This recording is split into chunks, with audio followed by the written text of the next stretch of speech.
Hi friends, in this video lecture we are going to draw a flowchart to calculate the area of a parallelogram.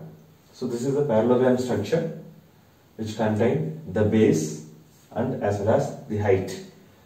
The formula to calculate the area of the parallelogram is base into height. So we are going to draw the flowchart to calculate the area by obtaining base and height as a input.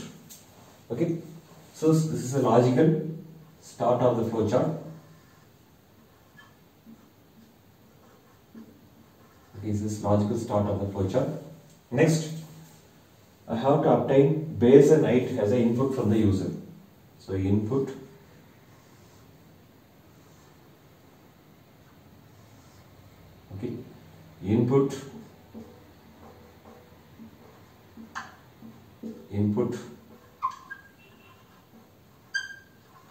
base comma height.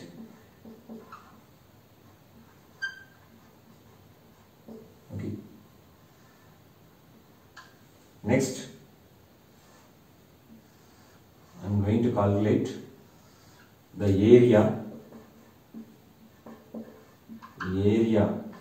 equal to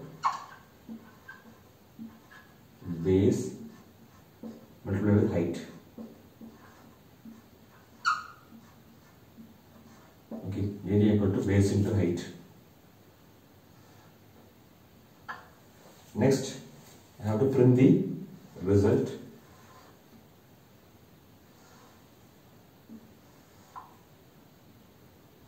Okay, print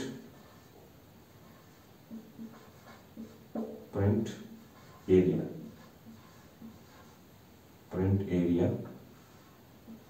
Okay. So next I have to end the flowchart. This is the logical end of the flowchart. That's it. So I am obtaining base and height as an input and I am calculating.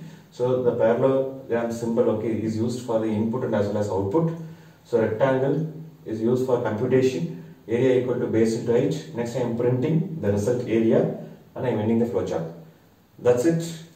Thanks for watching this video. Kindly subscribe to my channel, press the bell button, share and comment. Thank you.